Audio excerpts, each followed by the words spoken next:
Cumprimento a todas e a todos que nos assistem.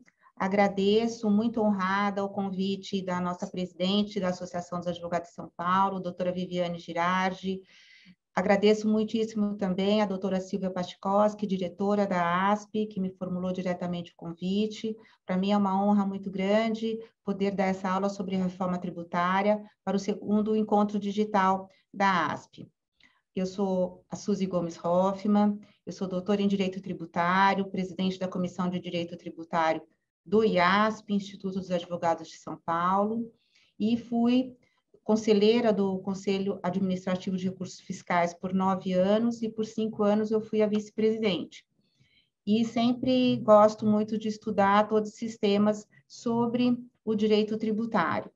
E hoje nós estamos aqui para falar sobre o tema da reforma tributária. É um tema realmente muito contundente, que traz muitas posições divergentes contra e a favor, até em razão dos projetos de emenda constitucional e projetos de lei que nós estamos analisando no momento. Mas eu acho que para podermos falar sobre a reforma tributária, a primeira pergunta que nós temos que responder é: precisamos da reforma tributária? Eu, particularmente, entendo que sim. Muitos professores e doutrinadores entendem que não, mas eu vou tentar, nessa primeira parte, esclarecer o porquê que eu entendo que sim.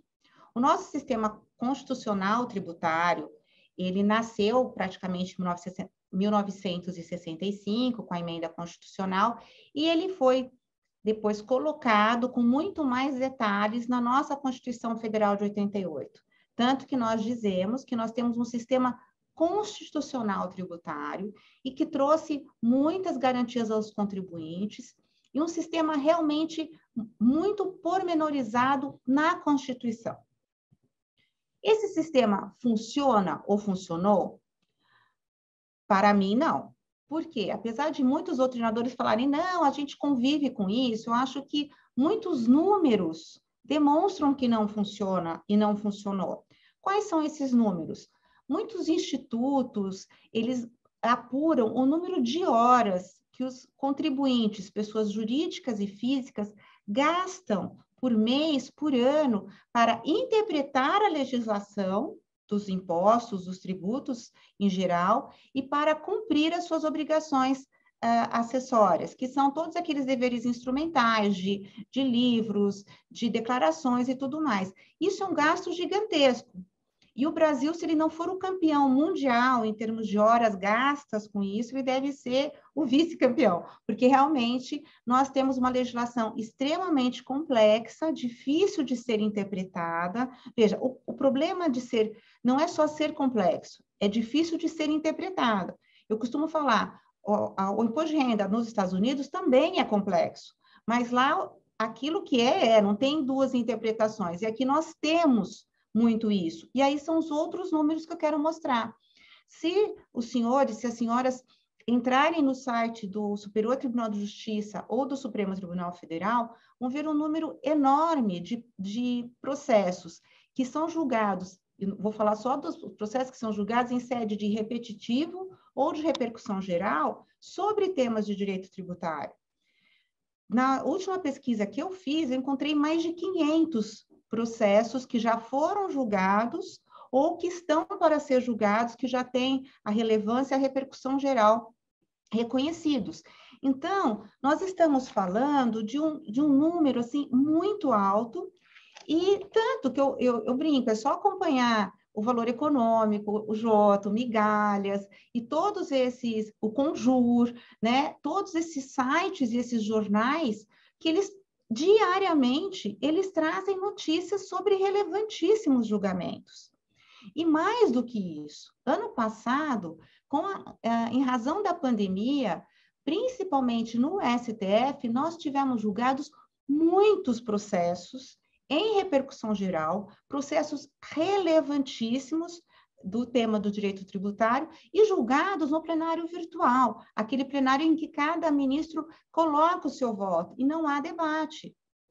E muitos professores, e eu me incluo nesse meio, nós estamos entendendo que o próprio Supremo fez por ele uma reforma tributária, no direito tributário, no sistema, porque ele foi colocando os conceitos que foi entendendo. Lógico, o Supremo só fez isso porque foi chamado, porque essa interpretação é duvidosa. Mas isso traz muita insegurança jurídica. Por exemplo, se nós pegarmos a tese sobre o ICMS ser inconstitucional, o ICMS estar incluído na base de cálculo do PIS e da COFINS, que teve depois o julgamento dos embargos de declaração, para entender se era o ICMS pago ou destacado, levou toda a comunidade jurídica a acreditar que o posicionamento do Supremo era firme no sentido de que os valores dos tributos incidentes sobre o preço do serviço da mercadoria não iriam compor o valor da receita ou do faturamento para tributos como PIS e COFINS. Mas quando começou a ser julgado, por exemplo, o caso do ISS na base de cálculo do PIS e da COFINS, vimos um empate em 4-4. E aí o ministro Fux retirou do julgamento virtual e esse julgamento recomeça. Então, esse é um exemplo de que nós temos números que demonstram uma complexidade e uma dificuldade na interpretação do nosso sistema, um sistema com mais de 50 tipos de tributos, dentro de uma federação em que cada estado tem uma legislação diferente para os seus tributos que são de sua competência, os municípios também com legislações diferentes.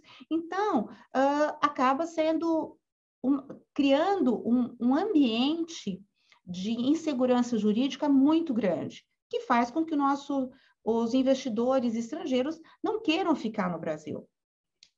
E também, eu acho que passados 30 e tantos anos da Constituição e mais de 50 anos da entrada desse sistema tributário na forma como ele que foi com a emenda de 65, o que eu acho que fica muito claro para quem está no dia a dia, é um sistema que não atende mais aos anseios de uma sociedade que quer ver a tributação como uma ferramenta para a justiça fiscal e para a justiça social, para que se diminuam as desigualdades de raça, de gênero, de classe social, as desigualdades regionais. Então, me parece que esse sistema hoje, ele não resolve mais esses anseios da sociedade. Então, respondendo à primeira questão que eu me propus aqui, a reforma tributária, ela é necessária? Sim, ela é necessária. No meu ponto de vista, ela é muito necessária. Aí vem a outra questão. As propostas em andamento atendem aos anseios da sociedade? No meu entendimento, não. Por quê? Porque elas são propostas que foram colocadas de maneira divididas, ou seja, não se está olhando como se fez na época do sistema tributário, com a emenda constitucional de 65, que se analisou o todo. Não, aqui está olhando, não, a tributação sobre o consumo, a reforma da tributação sobre a renda, sem olhar o todo. E aí, qualquer um desses projetos, ele vai pecar, porque quando o sistema vai ser alterado numa parte só dele, ele vai causar necessariamente um desbalanceamento desse sistema. Então, eu entendo que, em primeiro lugar, essa reforma tributária ela não pode ser feita por partes. Por mais difícil que seja, teria que se olhar o todo. Porque se vai se tributar mais a renda do prestador de serviço, não se pode colocar também uma tributação maior para o prestador de serviço na tributação sobre o consumo. Se vai se tributar mais a herança, se vai se tributar mais os bens patrimoniais, então, talvez tenha que ter um alívio em alguma questão no imposto sobre a renda. Por isso que a gente tem que ver esse todo. E, além do mais, na minha perspectiva, só vai ser aprovado e só vai ser boa uma reforma tributária em que ela seja amplamente discutida com toda a sociedade. Mas não adianta, no meu ponto de vista, que um grupo faça o anteprojeto, um grupo ligado só aos contribuintes, ou um grupo ligado só ao governo, ou só ao Ministério da Economia. Por quê? Porque esse grupo ele vai ver a reforma tributária sob o seu ângulo. E para que a gente possa ter uma reforma tributária que atinja a justiça fiscal, atingir talvez como valor, nunca vai conseguir, mas que se aproxime desse horizonte, é necessário que vários atores representando os vários segmentos da sociedade, os três poderes, a representação das grandes empresas, das pequenas empresas, dos pequenos contribuintes, das minorias, para que se possa chegar num bom resultado e, a partir deste anteprojeto, aí sim, poder fazer uma ampla discussão com a sociedade. E eu acho que a experiência das PECs que estão agora em trâmite, que nos mostrou isso. Hoje nós temos duas PECs que vão trabalhar a tributação sobre o consumo. E, para mim, apesar de eu ter sido, num primeiro momento, uma grande defensora dessa reforma tributária, com o passar do tempo, eu entendo que ela é necessária, eu entendo que a PEC 45.110, elas podem, se aprimoradas, trazer uma simplicidade muito grande para o sistema tributário de uma maneira geral, mas que é necessário que a gente já conheça como vai ser tudo. A gente não pode, na verdade, acreditar na pessoa, ou naquele legislador, ou naquele grupo que pensou aquela PEC sobre o consumo, que vai alterar a tributação sobre o consumo, e a partir daí acreditar, não, mas esse desbalanceamento que aconteceu para esse determinado setor vai ser resolvido quando nós olharmos a tributação sobre a folha de salários. Mas quando isso vai acontecer? Vai acontecer? Então, por isso que eu entendo que não se pode ser de forma apartada, como está sendo, né, os projetos de emenda 45 e 110, que tratam da tributação sobre o consumo, e o projeto de lei que trata da reforma do imposto sobre a renda. Porque nós vamos ver realmente que isso traz uma insegurança muito grande. Aqui, acho que não dá tempo, e nem é o objeto, analisarmos de uma maneira pormenorizada esses projetos de emenda constitucional que tratam da tributação sobre o consumo. Mas eu acho que é importante que, nessa oportunidade em que os senhores e as senhoras estão nos assistindo, pelo menos trazer quais problemas e o que está em jogo hoje e por que tanta discussão. Então, a PEC 45, ela vem da Câmara, a PEC 110 no Senado, e a PEC 45, que teve como relator o deputado Baleia Rossi, vem de um trabalho feito por um grupo de pensadores, que pertencem ao CECIF, e agora andou bastante essa PEC, houve muita discussão, houve muita audiência pública, mas depois, com as alterações no Congresso Nacional, essa PEC 45 ficou um pouco esquecida, foi criada uma comissão mista para as duas PECs, e o que está tendo mesmo é a PEC 110. Mas qual que era a ideia geral, vamos dizer assim, num primeiro momento, desses dois projetos de emenda constitucional? Era simplificar o sistema. Então, toda vez que se fala em simplificação de um sistema altamente complexo, em que se tem um número muito grande de deveres instrumentais e formais, é lógico que isso tem um apelo muito grande para o contribuinte. Você fala, opa, que bom, em vez de fazer 1000 lançamentos, eu vou fazer um. Em vez de pagar 10 guias, eu vou pagar uma. Em vez de apurar 5 tributos, eu vou apurar um. Então, realmente, isso é muito, muito relevante. E são mecanismos que precisam ser implantados. A base toda das duas propostas seria unir tributos, acabar com uma segmentação entre bens e serviços e também aumentar a base, porque hoje, como a gente tem essa divisão de bens, mercadorias e serviços, existe toda essa discussão. E a cessão de direito? E a licença de uso? E os direitos autorais? Né? Então, a base desse tributo seria muito mais ampla. Se daria também para esse novo tributo uma não cumulatividade plena, porque hoje muito do contencioso que existe no ICMS, no PIS/COFINS, o que gera crédito e o que não gera crédito. A não incidência sobre exportação. Uma outra questão para acabar com a guerra fiscal entre estados e entre municípios é que seria o princípio do destino. O estado e o município que poderiam cobrar esse tributo seria o do destino do bem ou do serviço. Em todas as propostas se mantinham o simples, eram mantidas nas propostas todo esse regime do simples, mas com alguns senões, né?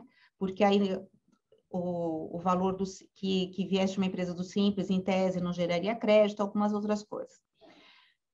Como houve já de cara, se rechaçou essa tributação, falou, opa, mas se você vai pôr uma base ampla, aí eu não falei a coisa mais importante, uma alíquota uniforme, ou seja, para praticamente todos os bens e serviços, vamos ter uma mesma alíquota, que não pode haver diferenciação, que era o Estado ou o município alterar essa alíquota, mas para tudo e não para um segmento só, nós vamos acabar onerando com essa tributação sobre o consumo as famílias mais pobres, porque não vai ter isenção de cesta básica, não vai ter isenção daqueles produtos que são essenciais, e aí os pensadores, os articuladores desses projetos falam assim, bom, mas quando eu dou uma isenção para o arroz, para o feijão, para a farinha de trigo, eu dou tanto para a família pobre como para a família rica. Então, como resolver isso?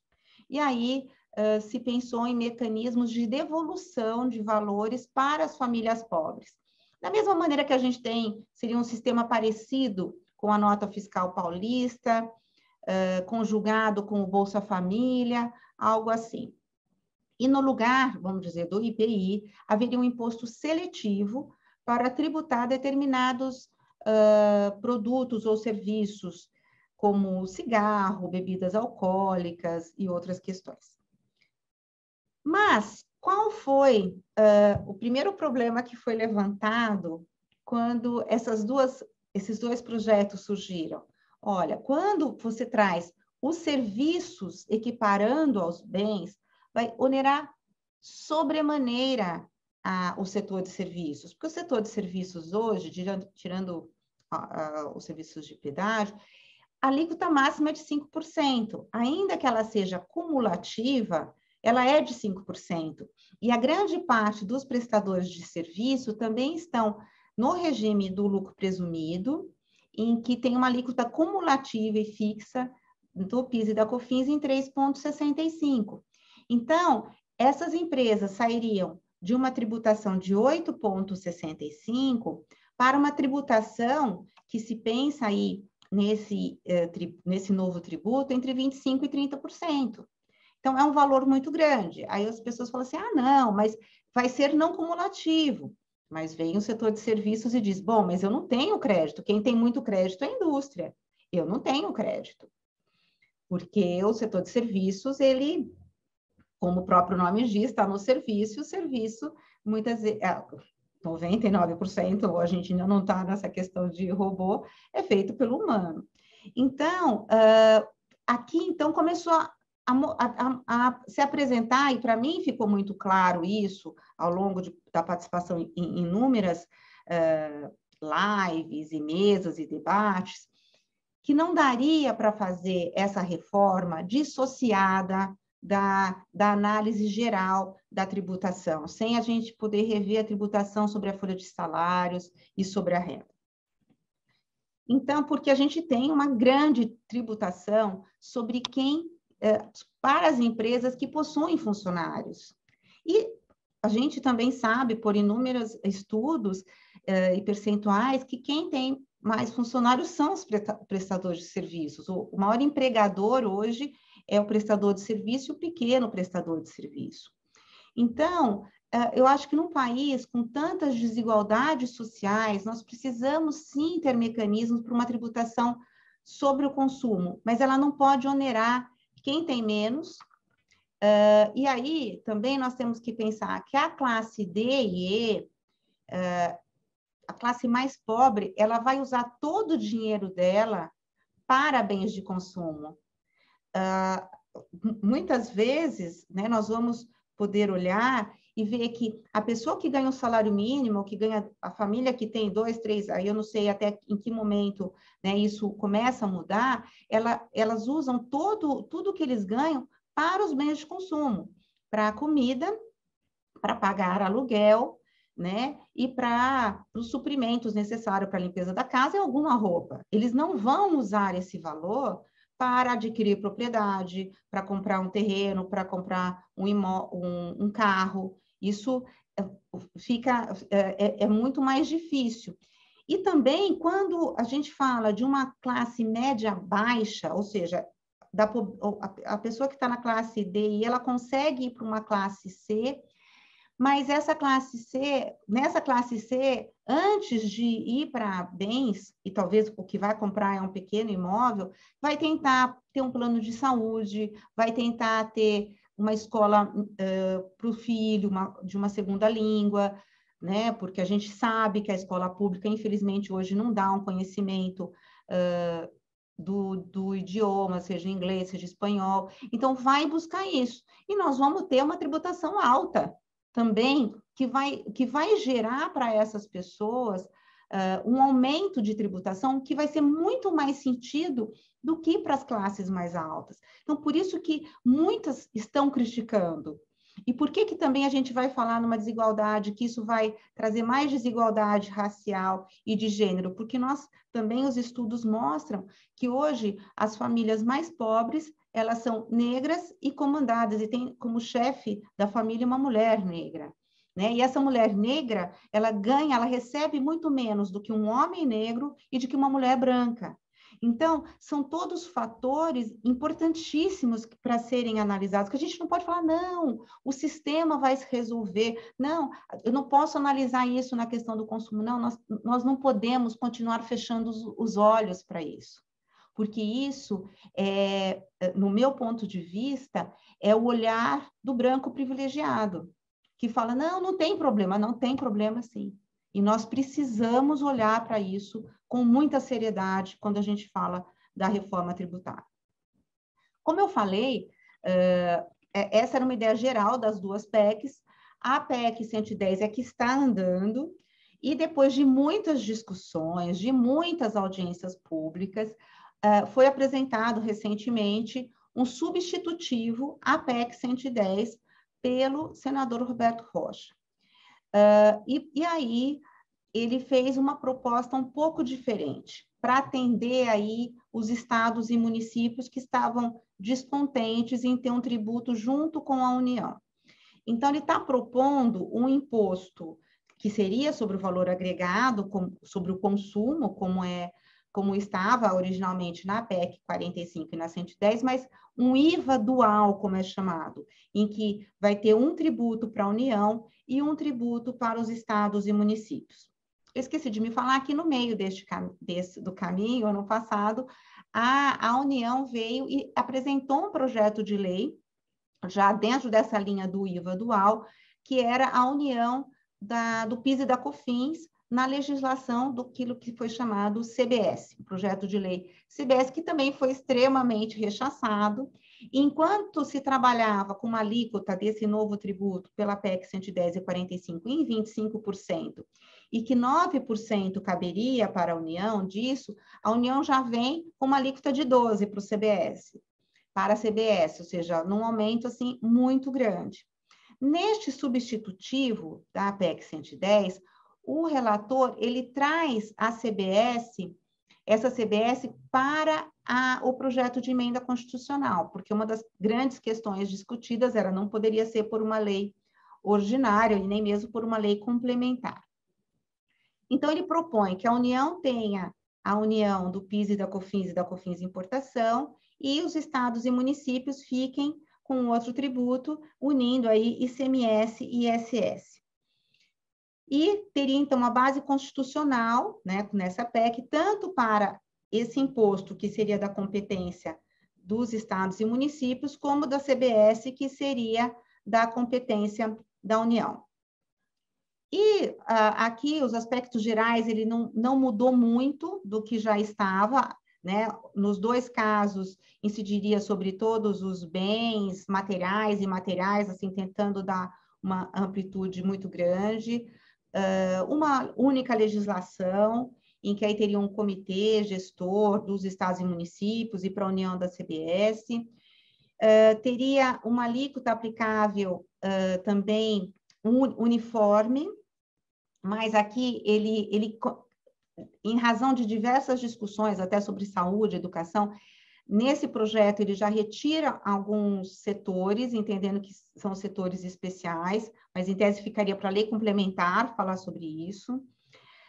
E um dos grandes problemas levantados e que já estava na PEC 45 e na PEC 110, é que traz uma não cumulatividade, dizendo, né, nas explicações e tudo mais, que essa não cumulatividade ela é geral, ela é uma não cumulatividade financeira, ou seja, não precisa provar que aquele crédito vindo da operação anterior aquele produto, de alguma maneira, está relacionado com a atividade.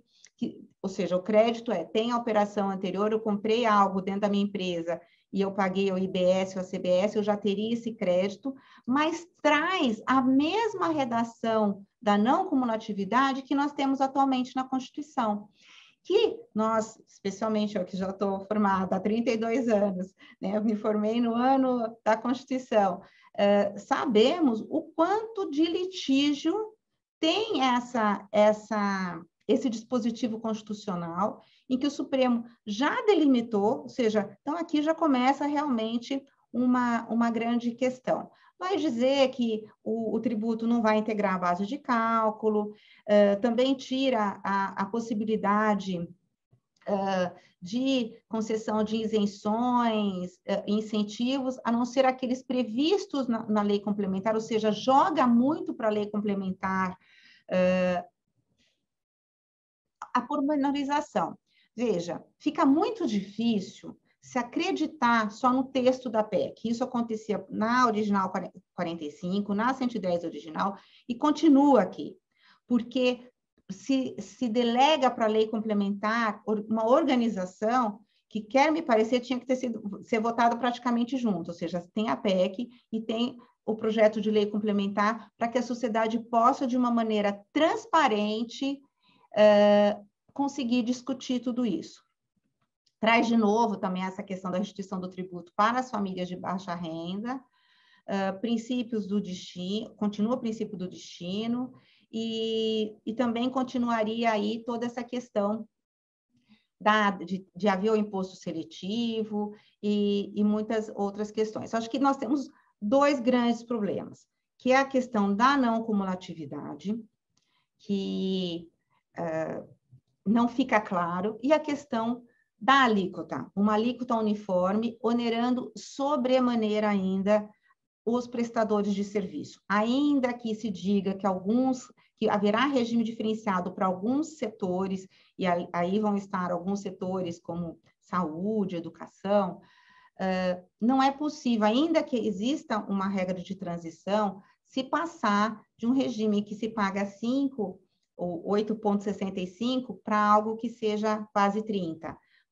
Então, isso vai onerar demais, e para que isso fosse possível, teria que realmente haver uma desoneração na folha de salários. Me parece que esse substitutivo, os estados já até aderiram, os municípios, os grandes municípios que não, mas já se diminuiu a resistência de estados e municípios, mas muitas questões estão soltas, e eu particularmente acho que não é sequer o momento, né, depois de 2 anos de pandemia, votar algo assim. Eu começaria, a minha sugestão e de muitos outros, é começar do começo, né?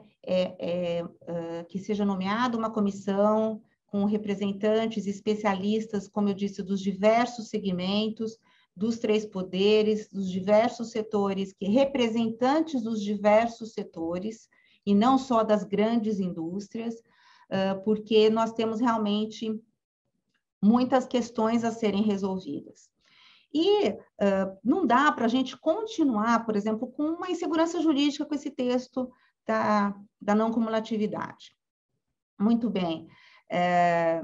Eu gostaria ainda de falar que, ao lado disso, em junho deste ano também foi proposta uma reforma, uma suposta reforma da legislação do imposto sobre a renda.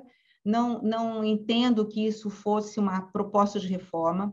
Para mim, foi muito mais um pacote de maldades transvestido de um nome de pacote de bondades, que seria a correção da tabela do imposto de renda, que traria aí um ganho para as pessoas físicas, né? Me parece que não foi uma reforma, foi uma coxa de retalhos, com muitos temas que são mal vistos pela Receita Federal, como a não tributação de dividendos, a possibilidade da dedução do juro sobre capital próprio no imposto de renda e algumas outras questões que todas elas foram trazidas nesse projeto de lei, que traria um grande prejuízo para grande parte das empresas, especialmente novamente, as prestadoras de serviço e os pequenos e médios comerciantes que atuam no lucro presumido, em que nesses pequenos comércios, no prestador de serviço, o próprio o dono trabalha, né, e ele retira o valor, a grande parte do seu trabalho por meio de dividendos. Então, por meio de uma alegação de que estaria diminuindo a alíquota do imposto sobre a renda na pessoa jurídica, estava se aumentando de uma maneira muito grande e alta a tributação na pessoa física que receberia os dividendos. Então, esse projeto de lei, diferente das PECs, não teve audiência pública, não teve discussão. O que aconteceu foi apenas que o relator na Câmara dos Deputados foi para diversos lugares discutir via webinars, mas a partir de um projeto que trazia muitos e muitos dispositivos que eram muito ruins para o contribuinte, que trariam um enorme contencioso, enquanto a gente quer trabalhar com o diálogo, com a diminuição do contencioso.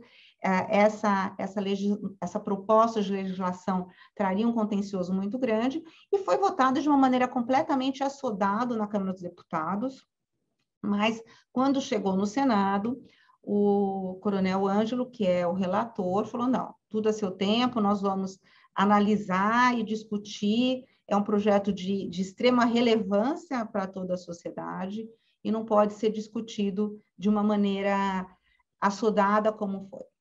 Então, a gente fica muito decepcionado como professora, como advogada, como operadora do direito tributário, ao assistir, né, uma proposta de um projeto de lei feito dessa maneira, sem qualquer empatia entre o governo e a sociedade, sem a chamada da sociedade para uma discussão anterior. Mas muito bem, acho que eu trouxe uma ideia geral aqui das PECs e dos projetos de lei que estão em andamento. E eu queria concluir dizendo que sim, nós precisamos de uma reforma tributária, de uma reforma ampla. O que está aqui hoje não funciona. Esse sistema, ele não funciona. Muitos defendem que essa reforma poderia ser feita melhorando o sistema. Olha, nós tivemos desde 1988, se a gente contar 33 anos, se a gente contar de 65, 56 anos, e a legislação infraconstitucional não conseguiu melhorar isso. Mas eu entendo que a reforma só vai dar certo se for feito um anteprojeto com especialistas, mas com especialistas que representem os diversos lados da sociedade, né? Que o poder legislativo esteja representado, o executivo, o judiciário, acho que é importante, as grandes indústrias, as pequenas indústrias, o setor de serviços, o comércio, as minorias, uma voz pelas mulheres pobres, por aqueles que sofrem a desigualdade racial e de gênero. Sem isso, e dos deficientes, ou seja, sem isso, sem esse olhar empático para todos esses vieses, nós não vamos conseguir ter uma reforma que atinja a finalidade da justiça fiscal. E algo que tem que ser construído por meio de diálogo, e não por uma imposição de um projeto sem qualquer construção e sem qualquer referência aos anseios efetivos da sociedade. Eu agradeço muitíssimo a oportunidade e, novamente, congratulo a ASP por esse evento, pelo esse segundo encontro digital. Tenho certeza que isso traz muitas luzes nos mais diversos temas para todos os advogados e para todas as advogadas. Muito obrigada.